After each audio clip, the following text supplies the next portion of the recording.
it's Christina and AJ here from Life According to Kay, and we can't wait to share with you guys the awesome street corn recipe you have waited all throughout this eat to see and experience. So come along with me. Life According to Kay starts now.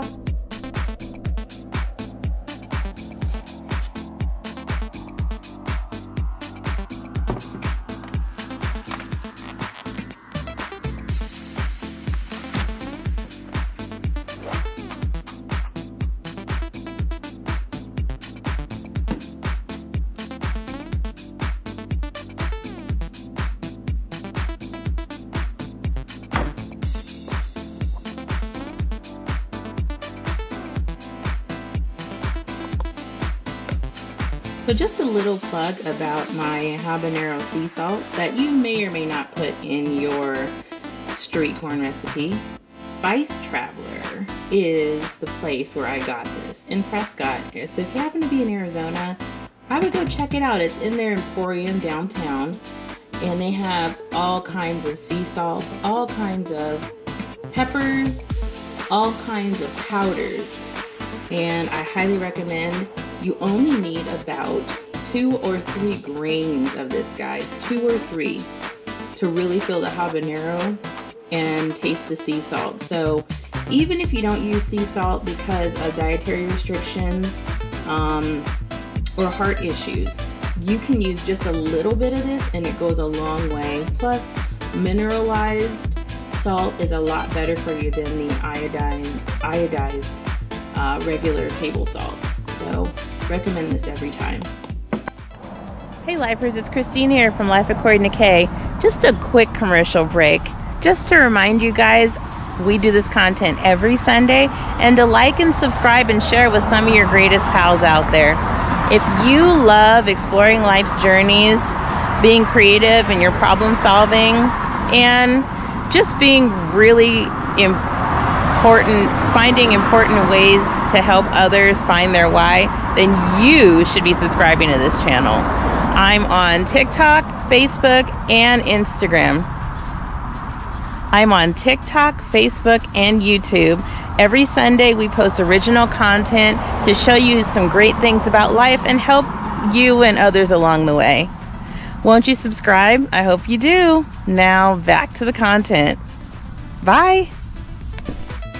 Now the recipe actually calls for jalapeno powder or jalapeno seasoning, but you can also use things like a Mrs. Dash type of seasoning that's salt-free if you care to do so.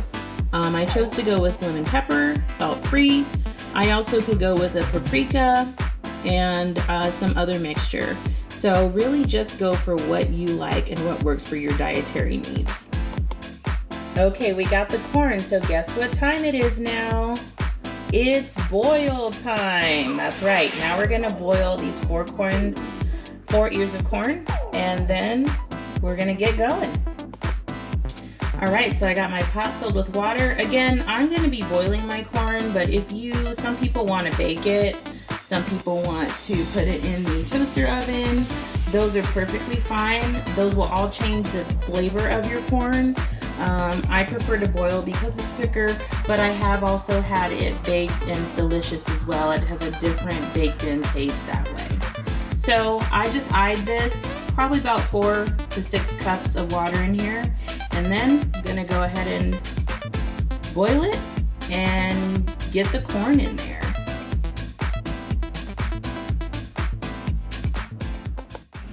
Hey guys, so real quick while we're heating up this corn, I wanted to make sure that I just spoke a little bit to why street corn was something that I felt I wanted to share with you guys.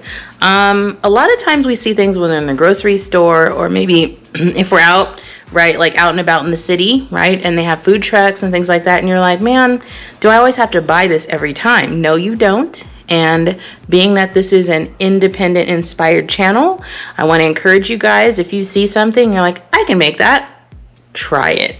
All right, so I found this actually in the grocery store, a street corn already pre-prepared recipe, and I said, you know what, I'm gonna mimic that recipe and I'm gonna do it quicker, cheaper, and I'm gonna share it. So I hope that all of you enjoy this and add your own flavor to it as well. And just remember, you are life, right? Life's not happening to you, you are life. And to do that, sometimes we got to be independent, have an independent spirit, and reach out and just do things, right? So here we go. All right, and it looks like we're ready. We have a nice bright yellow color, a little orange on some spots. It's been in here for a few minutes. So now I'm going to take these out, and I have this nice platter over here that I am going to put them in and prep. And yes, I was eating corn Doritos while I was waiting for this to go. What can I say? It's a corny kind of day. Platter we're going to use to put all the ingredients in. I'm just going to let this cool down for a little bit because first we want to bite into it, and secondly we don't want the sour cream to just go bleh, and we have no sour cream blobs for our nice corn.